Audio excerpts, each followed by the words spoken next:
Hi friends, if you're new here, welcome. And if you've subscribed to my channel and are coming back to listen, thank you so much. It means so much to me. Today, as you've seen from my earlier short snippet, it's a really blustery, cold, snowy day in Chicago, and people are mostly getting ready to watch the Bears this evening. And one of the benefits I feel about my divorce was I don't have to listen to the Bears. Anyways, that's terrible, but I am not a fan of having blaring sports in the background. So anyways, I thought it would be a really great time. As you know, or some of you might know, that I try to do educational content that is about the process of divorce and how not to cause yourself any more financial distress than necessary. And there's a really big gap with education regarding divorce. And I know from experience, it feels very overwhelming and like a very dark time when you're going through it to try to understand what you're even doing.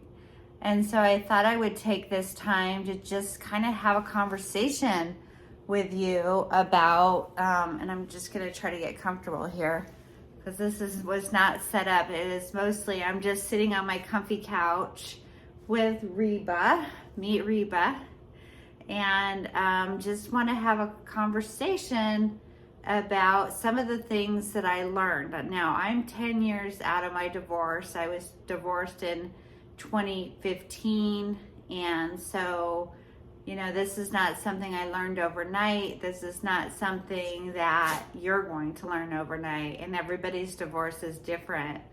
But these are things that, looking back on my divorce, I really try to help people to understand, especially if there's children involved. She likes to just sit right next to me. And she was part of the divorce. She came as a guilt dog because I felt so bad about the divorce. So I needed to get something, a pet, to distract my children, I thought at the time. Not sure if it worked or not, but she's my little companion. So back then in 2015, after I went through the divorce, we luckily, I think by the grace of God, found the path of mediating our divorce. And through sitting down and mediating, it was not easy. It was very emotional. I'm not gonna lie, it was very, very stressful. I didn't really understand all the things, and we were doing the best that we could. But looking back, there could have been so many professionals that we could have reached out to help us come up with solutions. We did a pretty good job, other than with the house, and I'll talk about that because that's really my lane now, is trying to help people understand when it comes to the house. We did not have any of the right language in our settlement agreement. It was kind of a last minute thought, and I feel like a lot of divorces, it's a last minute conversation about what's going to happen with the house. And we both wanted to keep the kids in the house, just like a lot of parents do, because they feel like that's one less thing that's going to cause stress for the children. But here's the thing, and here's what happened to me, is after the divorce, now I'm sitting in a big house. We were a dual income family, and now I'm down to one income, mine, and I have a giant mortgage payment, which I didn't even think that I was going to have to refinance the mortgage. And we also had a lot of maintenance. I live in Illinois, as I said, and There's spring cleanup, fall cleanup, snow removal. And the house by this time was about 10, 12 years old, and things started breaking, appliances. We had to get a plumber out. And just every time I turned around, I felt like I was writing a check for something. And it was very expensive to maintain the house. The house was big, and it was expensive to heat. It was expensive to cool. The utilities were high. So it wasn't just the mortgage payment. There were a lot of other things that came along with keeping the house. And so what did that do to me? It created a ton of stress. And that stress at the time caused me to lash out in many necessary ways. In a lot of respects, looking back, I'm ashamed the way that I reacted to things back then. Now, I don't know if that comes with just, age in general, but I do try to, pick and choose my battles, so to speak, now. Whereas when I was going through my divorce and post-divorce, I felt very unemotionally intelligent, let's just say.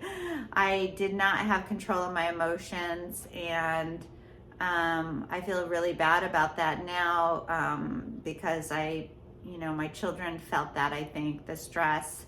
And when I did decide that I was going to sell the house and downsize, and I created some relief for myself financially, that was a huge shift and a turning point for me, because it eliminated a lot of what ifs. I felt like I was just like draining my bank account trying to maintain a house that was just way too big.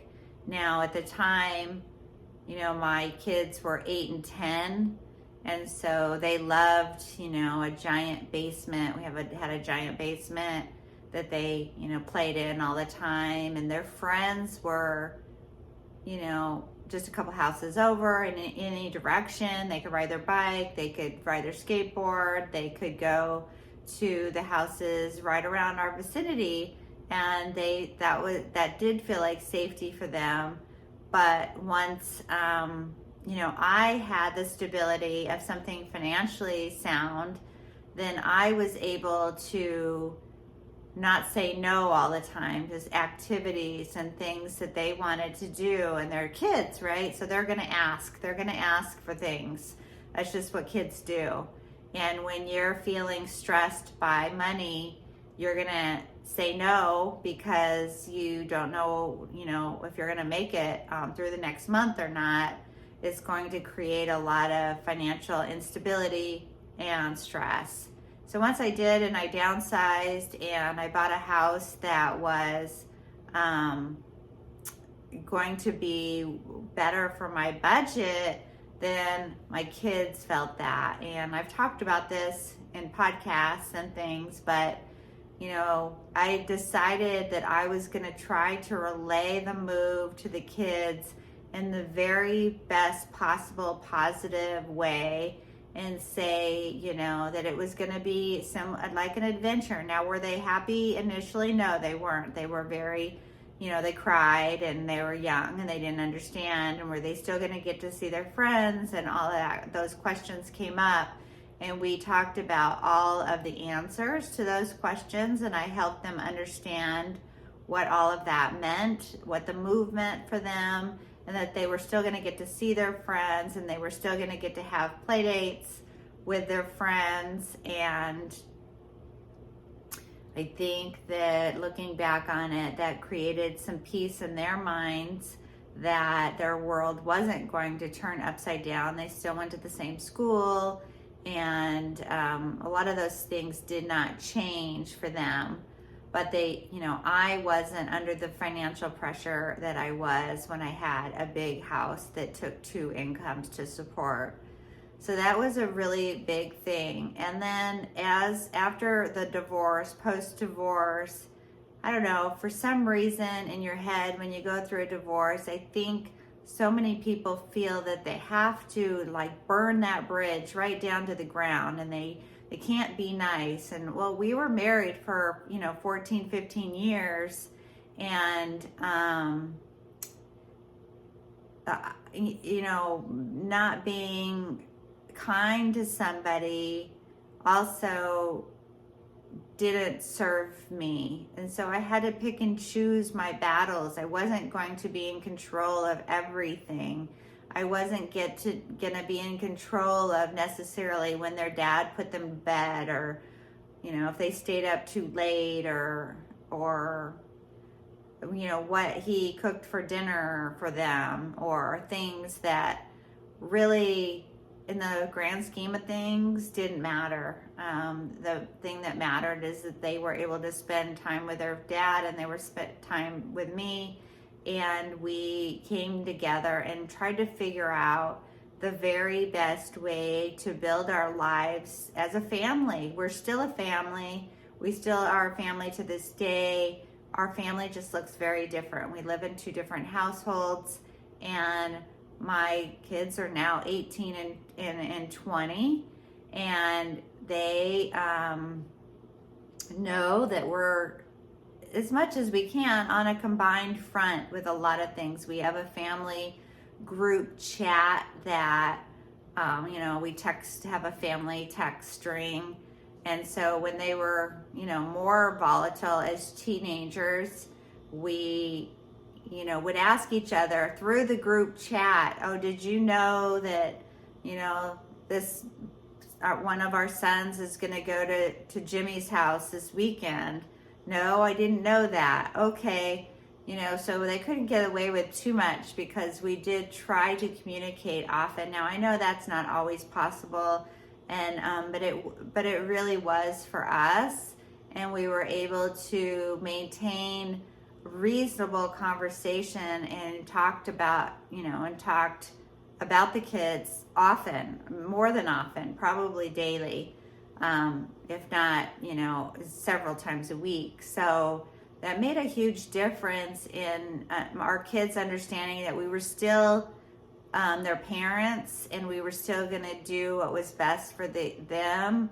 We weren't like tyrants when it came to our parenting plan that we put in our settlement agreement. If it didn't work and it wasn't logistically right that they were going to be at my house on my particular day, because maybe they had a baseball game and it was going to run late, and their dad was going to take them. Their dad just took them to their house, to his house, and then they'd go to bed there, and we'd figure it all out. We weren't like to the letter of the law on everything, and I think that created less stress too. We also tried to buy two sets of things as much as we could. Now I know that's not always possible either, and it can become quite expensive, but we did try to buy, so that they didn't feel guilt or shame if they forgot something at mom's house or dad's house.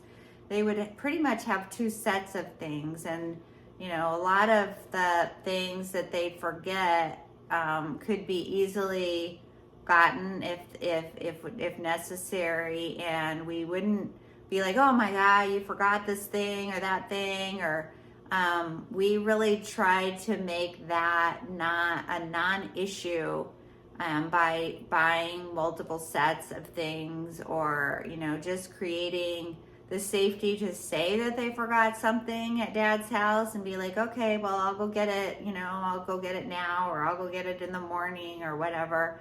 Don't worry about it. It's okay. It wasn't perfect by any stretch of the imagination, but a lot of those things mattered. When it came to the holidays, we really did try to have a combined budget so that one of us wasn't buying an Xbox and the other person was buying a pair of socks. Even though, we spend money differently, we tried to come up with a budget that made sense for both of us, and then split it down the middle. Or, say if one person felt that they wanted to spend more, great, but it didn't look like that to the kids. It just looked like coming from mom and dad, birthday gifts from mom and dad, Christmas gifts from mom and dad, or from Santa or whoever, whatever the age group was at the time. And a lot of that divide, we try to not make it such a strong division of, this is, or one-upping each other, I guess is probably the better word. We weren't trying to one-up each other for, I'm going to get the better thing. Now, over the years, they have, created some of that themselves. They know what they can get away with dad. They know what they can get away with mom. And I think that's just in any family that comes with, even if we live together, they would know to go to dad for some things and go to mom for other things. I do find that when they're not feeling well and that type of thing, they want to, be more with mom. And sometimes the more fun activity stuff just comes along with dad. I don't know if that's like a bad thing, good thing. It's a non-thing. It's just a thing. So, but that has helped us create, a family that just looks different. It just looks different than some families. It looks, better than other families. So I'm very grateful and blessed that we were able to get through those really challenging times. This morning, my youngest son was getting ready to go back to Iowa. So I had to wear my Iowa, swag, and he was at his dad's house, and I wanted to say goodbye to him. I said goodbye a couple times, but he's going back to school for 4 months. So I made some sandwiches, and I went over to his dad's house, and we sat and we talked, and we said goodbye to him and made sure that he felt good about leaving again for 4 months. And we, hugged him and kissed him and told him we loved him, and as a family. It wasn't, mom can't come over, or, I don't want to be around dad. It's not super awkward. It's just normal for us. And I think that makes such a big difference. It makes such a big difference. We've come such a long way, and I see people really going down a horrible path when there's children involved, and they're trying to destroy each other financially, and they're trying to destroy each other mentally by saying they're never going to see their kids, using their kids as pawns, using their kids to, tell each other certain things, or saying bad things about each other. We've never said a bad word about each other. Our relationship didn't work out as a married couple, but it doesn't mean that we couldn't, create a friendship. Now, are we hanging out every weekend? No. Are we going out for dinner? No. We do go out for dinners sometimes when we're celebrating something with the kids, but it is not like an everyday event. But if there is a holiday or some type of activity like a graduation or something like that, we make a point to plan it. We make a point to spend it together, and make a point to surround our kids with love and support. And if there's anything that you can take away from this, or if this is where you're in the contemplation stage and trying to figure out how to get through your divorce, as I started out to say, I don't know if I completed that sentence. This is hard for me because I sometimes use some scripting and stuff. I'm not using anything. This is like all impromptu. So I'm sorry if I'm rambling, but his dad and I went through mediation. In Illinois, you can use a mediator. Then you can write down all of your agreements on what they call a memorandum of understanding. You still go through discovery. You still put all your documents together and put together what is known as the marital balance sheet, and that's basically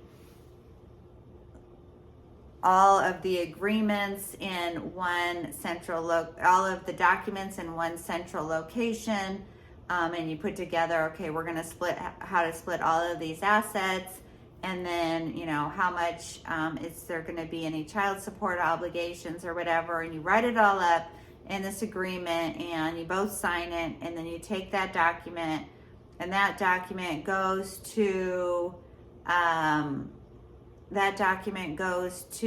a attorney that then takes that document and writes the marital settlement agreement, and then you both sign that settlement agreement, and then it gets filed with the court. So, and then then you're divorced. So that's how it works in Illinois, and that's the way we did it. And it was very economically feasible for us at the time. We did not drain. It didn't cost us a ton of money, and we were able to get through our divorce. And to be honest, I have never looked back on our settlement agreement. Now, we did have to carry out some things. We did have to remove each other from being the beneficiary on some things. We left each other as being the beneficiary on other things. And we, had to get life insurance out on each other and stuff in case something happened to one or the other of us. So we did cover ourselves legally on a lot of things, but I've never looked back on, were the kids supposed to come to me Friday at 5 o'clock? I don't know. Were they supposed to spend Valentine's Day with their dad or Christmas or something with their dad on certain odd years or even years? Or I couldn't tell you because we never really followed it. I know that there wasn't anything major that we would ever feel like we had to take each other back to court over or anything like that. So it wasn't an issue. If you can get through your divorce in that type of a way, then I highly recommend you doing that, because even though you may not like each other, you may hate each other, but you're still parents and you're still your children's parents. And that's pretty much it. That's my story. I'm going to try to do more videos like this. If you listen to me all this time, thank you so much.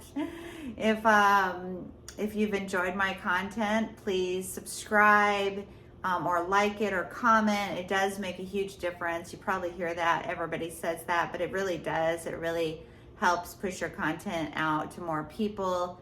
And that at the end of the day is something that I feel really passionate about. I don't feel like a lot of people are talking about this, and I don't feel like there's a lot of education, and it's a very dark, untalked about subject. And maybe another video I'll talk more about how I felt going through that from a personal level, and friendships and stuff like that change and shift, and you learn so much about yourself. But anyways, that's probably enough rambling for now. Thank you so much for listening, and I'll see you on the next one.